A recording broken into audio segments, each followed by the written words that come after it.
Ensemble, nous allons prendre une position sur V100 avec BTG Indicator.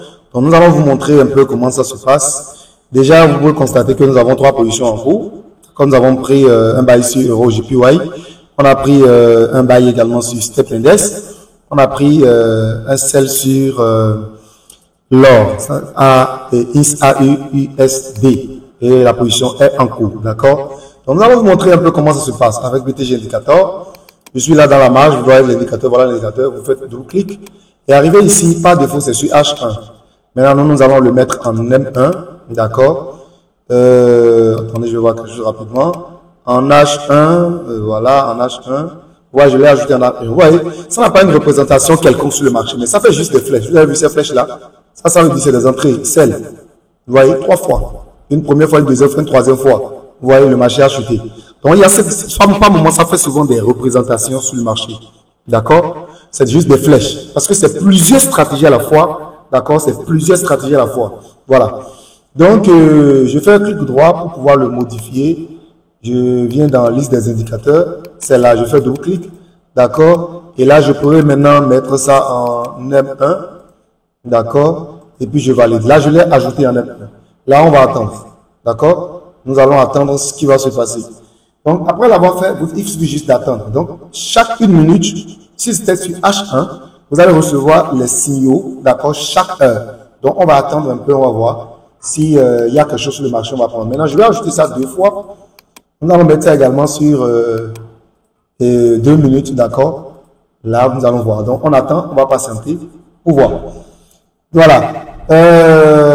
Rapidement, nous allons parler de ça, d'accord, de BTG Calculator, qui est un outil que nous avons développé aussi, d'accord. C'est différent de BTG Indicator. C'est un outil qui est à part, d'accord, et c'est un outil qui va vraiment vous aider pour ce qui concerne la gestion de la position. C'est ce dont vous avez d'ailleurs besoin.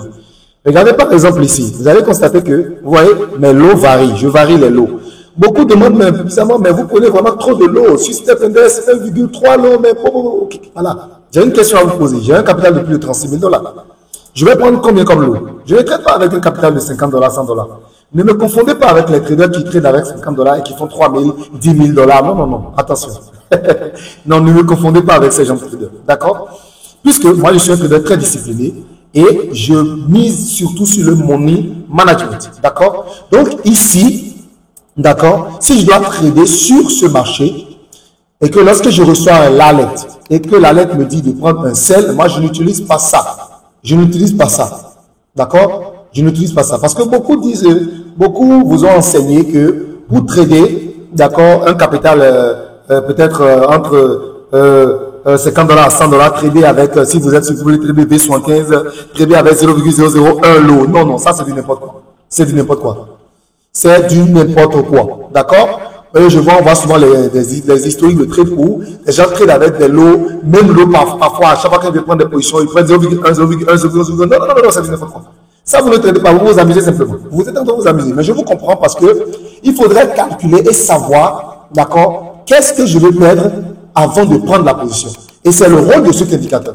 Vous voyez par exemple ici, si je décide d'investir 1% de mon capital par position, là, je viens ici, je choisis 1% et je clique simplement sur Sell, si c'est ce qu'il faut vendre, et j'ajuste mon TP et mon stop loss par rapport à ces deux lignes et je valide la position. Et là, si je perds, je perdrai exactement les 1% du capital. C'est ça le trading. Donc, le trading, on ne se lève pas simplement pour trader. Je vois beaucoup de personnes qui prennent des positions et qui attendent et qui observent le marché. Et quand ils constatent que la perte est en train d'aller plus loin, eux-mêmes, ils coupent la position et ils reprennent. Non, mais attention, vous ne tradez pas les amis. Vous n'êtes pas en train de trader. Non. Vous devez connaître, avant de cliquer sur Buy ou de cliquer sur Sell, vous devez connaître qu'est-ce que je veux perdre d'abord. Si vous ne connaissez pas ce que vous voulez perdre, attention, ne tradez pas. Ne tradez pas si vous ne savez pas ce que vous voulez perdre sur le marché. C'est très important. Donc, vous devez comprendre cela. Vous devez garder cela dans votre tête. Alors, pour pouvoir le faire, il faut maintenant faire des calculs. C'est ce qui est souvent difficile pour les traders de faire. C'est ce que les traders n'arrivent pas à faire. Comment calculer? Parce que chaque actif diffère d'un autre actif.